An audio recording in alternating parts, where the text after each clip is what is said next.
Alright, what is going on, fellow engineers? I am Dublong, your engineer of the day, and today we are going to be reviewing a special craft. The Nidhogg from the Depths user, Salty. I took an interest in this up-and-coming YouTube channel because, I don't know actually, I just really enjoyed the speed build. And I contacted Salty personally, and they agreed to let me review their vehicle. So, thank you, Salty. Everybody in the audience also thanks Salty for their consent and participation in this review program. This is a very interesting evasive front-sider. Well, I guess there's a lot of those, but not very many of them have so many rotors. I'm personally partial to propeller craft, if only for the reason that it is a small break from custom jet spam. And also looks a bit different. How it performs against stuff like sandblasters, we will have to see, I guess. Anyways, without further ado, let's get this show on the road. The Nidhogg Gun Ship costs 335,675 materials, with a volume of 13,706 meters cubed. So it is a relatively mid-size vehicle. Not too compact, not too spread out.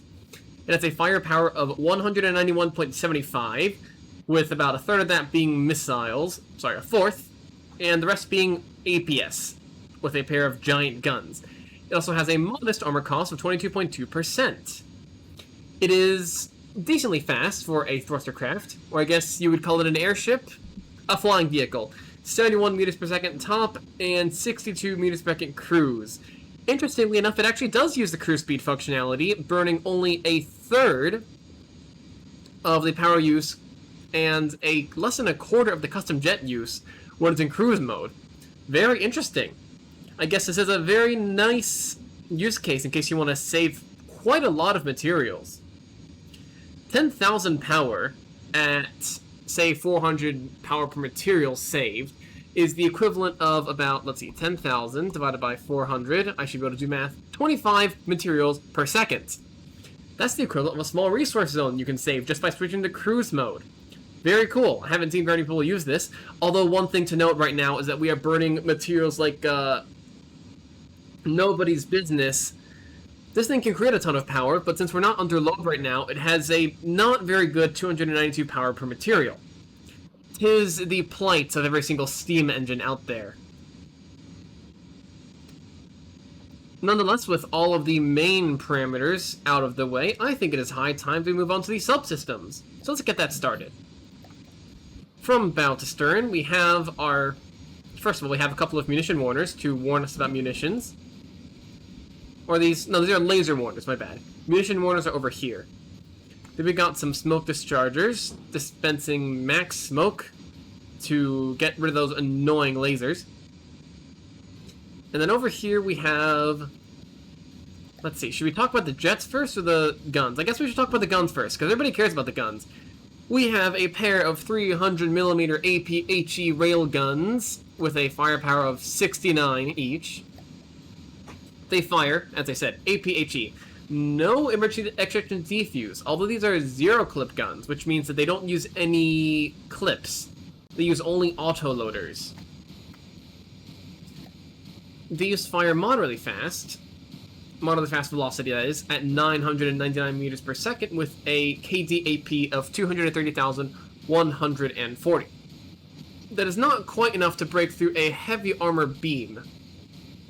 But then again, this is a medium-sized craft, and it can fire these at a decent clip, too. 61 RPM, or I guess, 53.6 RPM. Constantly. And because they're zero clip, I don't believe this thing chain reacts when it blows up. Let's give it a try.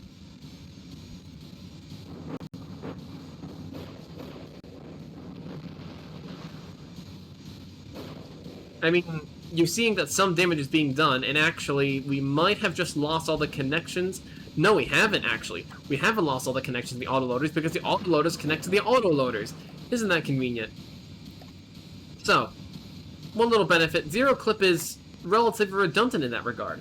Although I think we've just lost the gauge increasers, so that gun is now offline. Zero clip does still create a small explosion when you set it off. So do be aware of that. Now, I have heard on the grapevine, however, that you might want to change this from HE to frag, because according to this Discord user, Awelner, on the From Death Discord, and a couple of other people, you really want to have as much explosive power in one shell as possible. 4,000 damage is not gonna cut it. 5,000 is when it's very not good, but 10,000 is when it really gets viable. If you want to use APHE shells, my personal counsel is to pull out the big guns and get a shell as big as possible. In this case, the Nidhogg is decently large and could probably fit these loaders. I'm going to bring out the Fort Gun Platform 4 to show you what I'm talking about. This is a fully functional, fully recoil-absorbing advanced cannon. It fires 9 RPM and fires these giant telephone pole-sized shells. These deal 16,000 explosive damage, and have even more KDAP than the 300mm shells. That is the power of mass. They also don't use any rail draw, although they are slightly slower at 719 meters per second. However, this gun has a material per firepower of 536.7. And if you include ammo and energy used, you have 578.7 material per firepower, and 12 volume per firepower. Now, this is just about half of the firepower that you can expect from a... So this is about half the material per firepower that you can expect from any typical railgun, including the one with the Nidhogg, which gets you about 1045 material per firepower, which is good for a railgun. But in this case, just a bit of a food for thought. 8-meter shells might be the way to go. On the other hand, I think if you pumped this full of rail charge and just had it sling as fast as possible, that's another use case, in which case you are getting massive amounts of KDAP, replace that with frag shells, and you will get something that's able to constantly put holes into the opponents, although you will need a lot more electric generation in that case. Moving on, we have a bunch of medium turbine generators to supply the Nidhogg with its electricity. It's a bit hard to see in here because we have so many ducts. These are here in order to prevent massive packs from destroying this thing in one shot.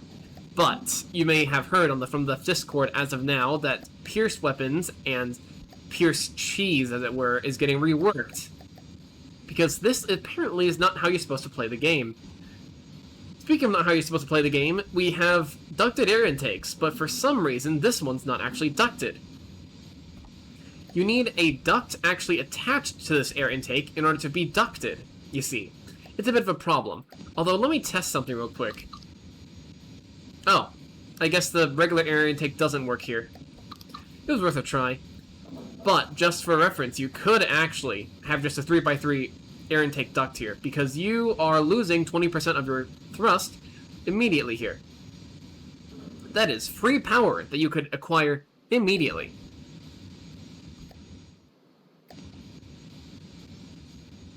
Moving on then. I guess, yeah, these are the pitchers and the pushers in case you need some more thrust. But moving back here... Huh. I guess this is a relatively compact vehicle. We have lifters, we have engines, well, we got engines back here, and then we have the AI. Simple vehicle. What else have we got here? We have a missile system directly wired into the AI. Love to see it. Also, insulated. This vehicle is switching between two different point of maintain distances. One at 1,500 and one at 2,000 meters. It seems to be... Okay, this is set to activate something if the hull has not been attacked by a laser in the last 10 seconds. But I don't see what. Oh, there we go.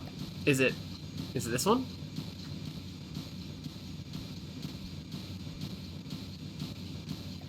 I guess I'm not fluent enough in ACBs to tell you what it's supposed to be doing. But in this case, if the hull has been attacked by lasers anywhere, it will release a smoke, which I guess is a secondary little boon from the laser warner. The laser warner will release smoke in its local radius, but this will release smoke everywhere. If the vehicle's altitude is above 300 meters, it'll set the combat altitude to 150, and if it's low, then it'll set it to high. So I guess, interesting. I forgot you could do this. This is a basic but very efficient way of having your vehicle bob up and down repeatedly in combat, making it incredibly annoying to hit. Let's see, if the enemy is close, then it points and maintains distance 2,000, and I presume if it's far away, then it points at distance 1,500. So it's moving forwards and backwards as well as up and down. Very interesting. I assume it's also strafing side to side. Yes, it is. Left and right. So, this thing's deal is basically to sling medium-sized railgun shells at its enemy, as well as these very large missiles. Max speed, not very fast, 165 meters per second, but they do have a lot of explosives. And some reinforced bodies. I wish I could consult you on missile tactics, but I am not the missile guru, so I will have to leave that for another time. A little side note, though, you do, for anybody in the room, what AI connectors are not necessary on detection systems. You can just plop them on directly to whatever equipment that you are connecting them to. So, little neat tactic there. Besides that, though, we do have quite a lot of detection, which I'm sure is very useful. The more detection, the better, after all, especially when you're a very evasive front-sider. 20 power is honestly a pretty good amount. You could put more, but you don't necessarily need to. Next up, then, we have engines. We have 3-stage serial engines. I suppose it would be possible to have both these pistons feed into one crankshaft, but in this case, Salty decided to have pusher jets here instead, which is understandable. You're not taking too bad of an efficiency loss, although you are spending an extra...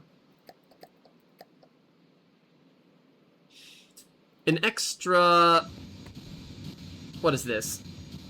810 materials on cranks, which I guess is not too bad. Plus it yields some extra efficiency. Besides that, though, we have simple jets absolutely everywhere, just to help us strafe, mostly. At some point, I will need to do a video on the efficiencies of these simple blocks versus the custom jet blocks, because at some point, due to economies of scale, you will probably want to switch from these simple ones to having custom jet engine pushers. Besides that, though, I believe that is every single major subsystem of the Nidhogg. Nice and quick little short overview video. However, I think since we have time, it would be only right to pit this in combat against some other vehicles. I will see you in a bit. Next. Alright. Who is ready for the tussle of the time? On one side, we have 1.04 million materials and 13,600 blocks worth of RG-H4 Fulcrum Blaster Block 12. These are a pair of thruster craft of my own design, a bit of a quiet debut for this long chain of thruster craft. This has been a long time coming, and I will have a dedicated video on their development at some point in the near future. All you need to know, though, is that I have been waiting to test these for a long time. On the other side, we have 1.007 million materials and 18,000 blocks. So, less expensive, but way more blocks of Nidhogg Gun Ships. 3 of them. These are all spawning in somewhat spread out at a kilometer distance, so they will probably try and immediately backpedal, which will be interesting to see. We also have 100,000 materials per team to make sure that they can remain... You know what? Let's just double it to 200,000. Because why not? 3, 2, 1, begin. Now, before we get started, I wanted to mention that the Nidhogg also has walkable interiors. Behind this neat little glass window, you have an upper command chair with which you can step out and get some fresh air. And down here, although I haven't figured out how to quite travel these different levels, because I don't see any stairs, is a second observation level with a bonus a balcony with some telescopes, although no railings, so possibly an OSHA violation. Also, right before the battle starts, I would like to show you the stats, if they will load, please. This is the stat sheet for the Fulcrum Blaster Block 12. Not going to read it, because it's not its time yet, but in case you wanted to read it. Here it is. Now, battle commence. Fulcrum Blaster Block 12 opens with a particle shot and a plasma volley straight towards the center Nidhogg. The particle shot has destroyed some surge protectors, but nothing of major importance, it seems. Everybody is starting to slug it out now, though. Light damage is being taken on all sides. Incendiary missiles incoming. Everybody's burning materials like it's nobody's business, because, I mean, these are thruster craft. They have to burn materials just to stay afloat. Besides that, though, let's track some shots coming in. Most shots are missing the Fulcrum Blasters, but some are hitting. Oh, Nidhogg took some big damage. Let's see if we can see what fell off of that block confetti. Again, not much. It seems like the armor is tanking it. Oh, those are ring shields, though. Yeah, little quirk with ring shields. The Fulcrum Blaster Block 12 uses these too, and it suffers the exact same problem. The ring shields often get damaged because the edge of the craft is so easy to knock down. Speaking of which, the edges, that seems to be detection that has just gotten destroyed right there. Fulcrum Blaster is taking some nose damage, but it is a front-sider. It is designed to do that. Nonetheless, we are taking a significant number of hits. Both Fulcrum Blasters are moderately damaged, but two of the Nidhoggs are basically unscathed. Have the Fulcrum Blasters taken any weapon damage? Seems like they haven't yet. Another particle shot. These Fulcrum Blasters really do not like this Nidhogg. They are pummeling it with plasma. More fire.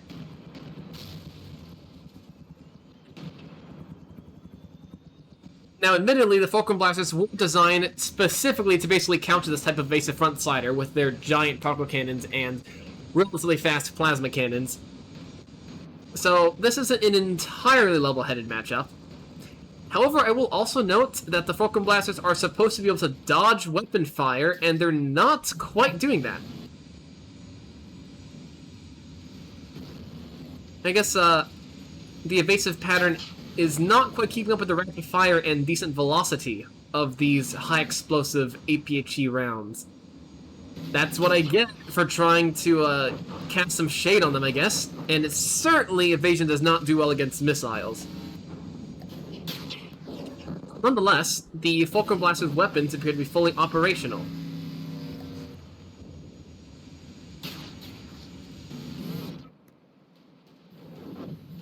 This guy's 76% and still fighting. Although, nope, one of its weapons still works, actually. One of its railguns is still very much firing, and it has taken 0 major propulsion damage. Although it is leaning up slightly. This particular Nidhogg might be in position to start flanking the Fulcrum Blaster and attacking it from the sides. Classic numerical advantage. It remains to be seen whether the Fulcrum Blasters will reorient themselves. I will say, in my opinion, one of the major faults of the Fulcrum Blaster is its poor side armor. Despite being a front-sider, it usually has been destroyed from the sides, even when being attacked from the front, because of things like turning slightly or attacks from missiles.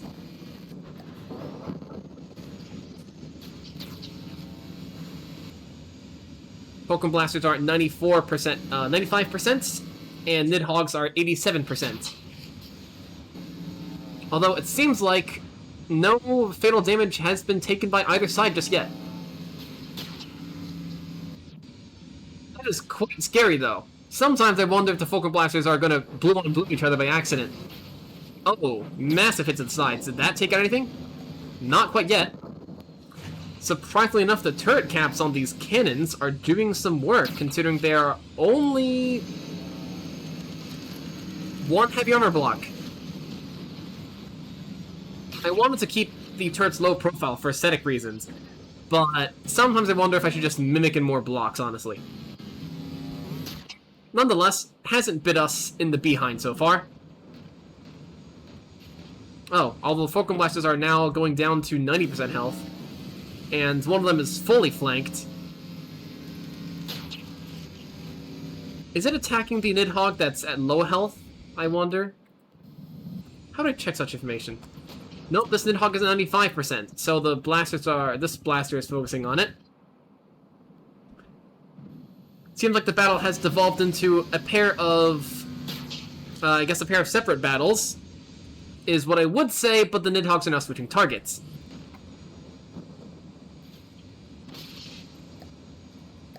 Yep, the Nidhoggs are still very much in the fight. The bulk on their side certainly helps a lot. And if I were to design a craft, I would definitely make sure to add more side armor in the future compared to what I did on the Fulcrum blasters. The Nidhogg is missing 2 out of its 3 right... what is this?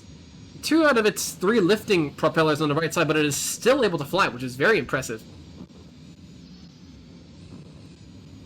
Even able to change targets, too. Although, it seems to have a bit of trouble acquiring its targets, because it's not firing constantly, for some reason. Whether that's due to the guns malfunctioning, or something else I can't quite say. It certainly has enough energy. Not sure what's happening here.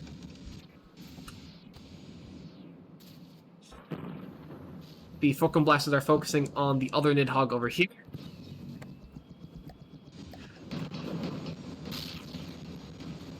This one is keeping a consistent volley, though.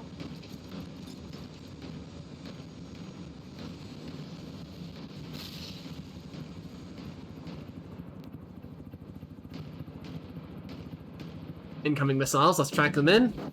Oh, did the interceptors get them? There's still a... Oh, come on. I guess we missed that. Fulcrum Blaster did take some damage here, though.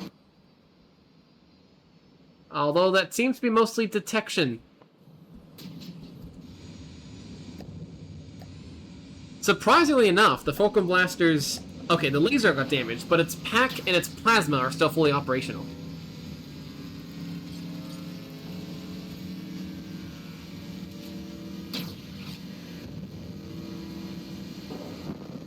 Oh, massive shot from the particle cannon over here. Let's see what damaged. There goes one of the vents, and there goes one of the turbines. Although, honestly, very impressive it lasted this long. Even more impressively, I don't think the Nidhogg even cares too much. Although I wonder... Sometimes I wonder, despite the fact that front-mounted weapons have an advantage in... What is this? In very tumultuous battles like these, I do have to think and ponder if turret-mounted front-siders might actually have an advantage here. Yes, you do have to guard the turret cap, but you do have a massive advantage when changing targets. And you will definitely not have the issues that we have seen here a little bit, where the guns are not able to track properly. Oh, one of the Nidhogg has despawned. Sorry I wasn't able to catch that.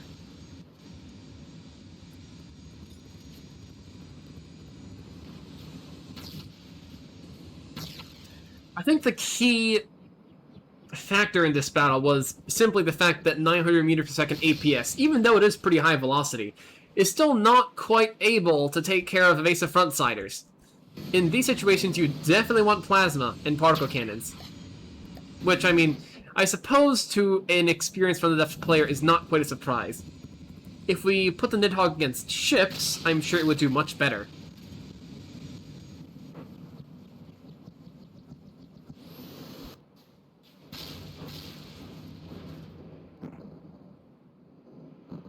Alright, there goes the last one. Soon's gonna go down without a fight, though. This Fulcrum Blaster took a massive scoring across all of its armor, and was down to 86% health. One of its rearwards facing jet engines has been completely destroyed. Notably, the front was not even that moderately damaged. So, again, possible lesson in the fact that we need more side armor on these things. Meanwhile, the other one also took quite a bit of damage to the front. Although this one...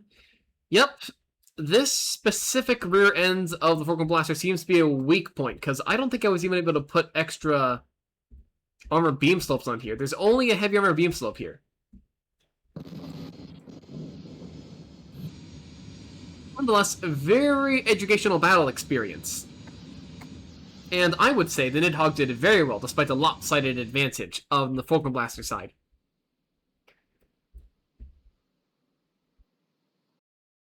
Okay, next battle, an anti-ship battle this time. For your enjoyment, we are going to be fighting the tier with 3 Nidhoggs.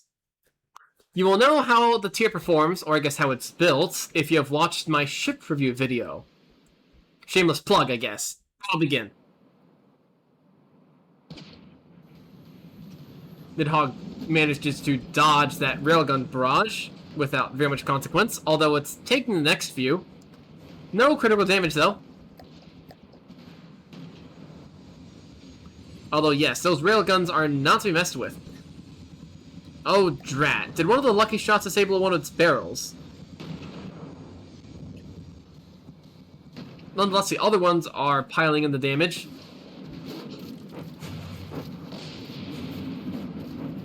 Again, the tier is mostly empty space, but if shots land around the cluster of its main guns, then it might be over.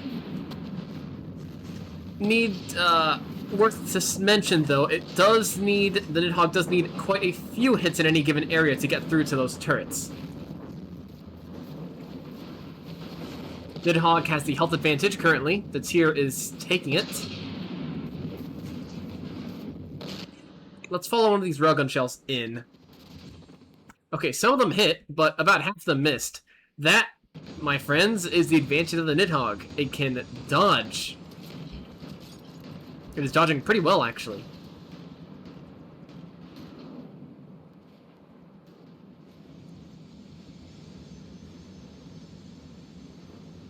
The tier is switching targets rapidly, but it's not...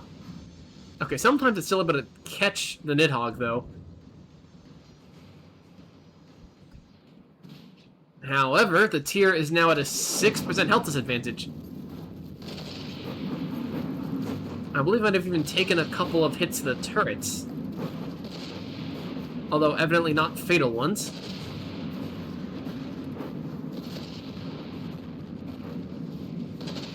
Eva's guns have all been taken out.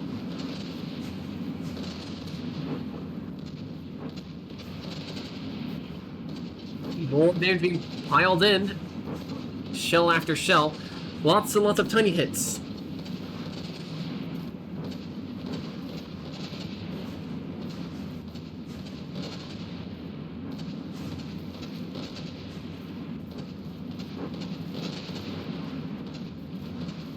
Yep, the Nidhoggs are dodging handily, although that was a moderate hit.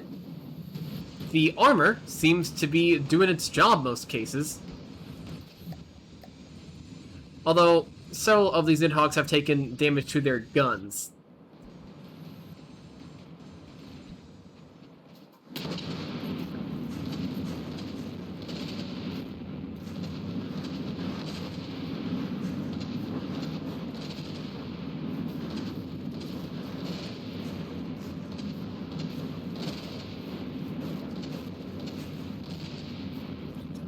This is just going to keep going on and on and on. Once the tier is able to score some critical hits, the Nidhoggs are just going to weigh it down until they eventually destroy the turrets, at which point it is over.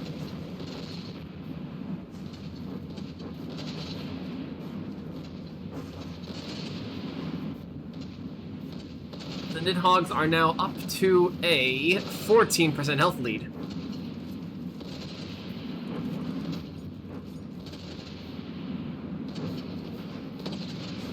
And despite the general fandom notion that HE shells are not good at this caliber, they seem to be doing a decent amount of damage.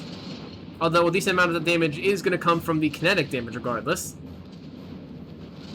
Oh, that was a sequence of explosions here. No turret damage though. Despite the fact that you are scoring away tons of the armor on the face of the tier, we are not actually getting very many hits on the juicy internals. That is, I guess, the price of using low caliber.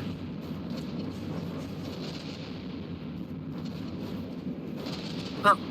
That Nidhogg is not firing. Well, it's firing sometimes. This is kind of what confuses me. Sometimes front-siders have a problem where they take damage to their face and then aren't able to fire their barrels because the barrels get cut off. I haven't quite figured out how a lot of frontsiders actually handle this problem, because it would appear like it would be a major issue, but at the same time, you have a lot of scary frontsiders like the Hypernova that seem to be just fine.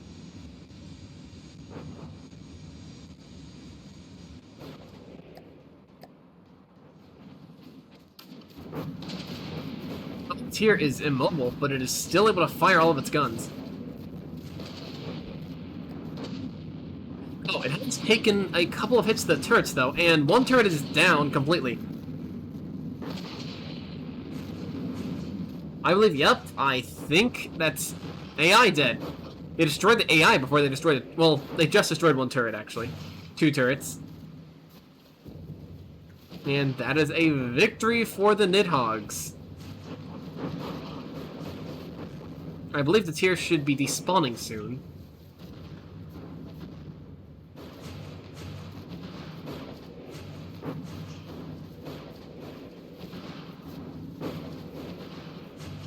And there we go. So, I guess to no one's surprise, in this case, the victor in both instances was the one that could dodge the hardest. No surprises there, I suppose.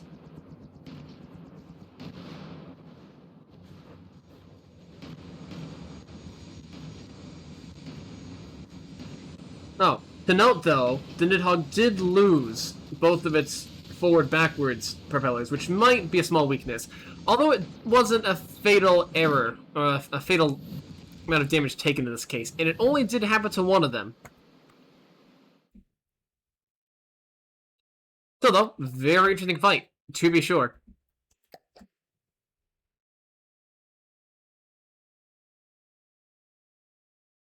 Okay, to end it off, I wanted to discuss one more thing that I noticed while testing the Fulcrum Blaster against a tier in an incomplete battle test. How quickly can this thing actually strafe? The Fulcrum Blaster can strafe side to side, left to right, at about 70 meters per second. And actually, I suppose the Nidhogg is able to almost match that.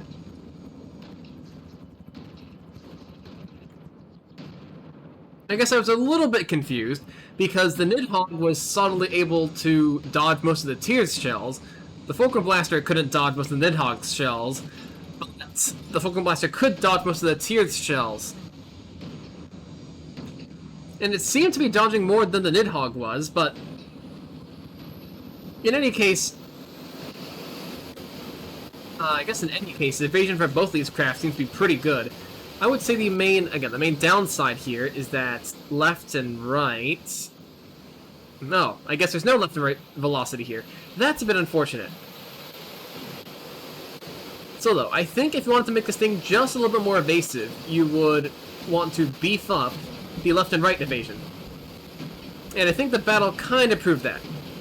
Admittedly, it might not do too much against particle cannons, well, do nothing against particle cannons, and maybe not too much against plasma, but it would help it be even more annoying against everything else.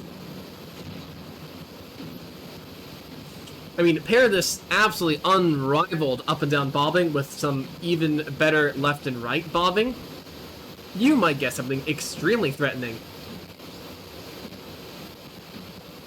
And it seems to be walking the Kitakami just fine. Even dodging most of its missiles, actually. I guess with all of that said and done, though, that was the Nidhogg Gun Ship. You all should go check out Salty Peppa's YouTube channel right now and download the Nidhogg today.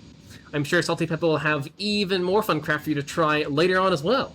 So, subscribe to me, subscribe to Salty Peppa, and I will see you all in the next review. Later.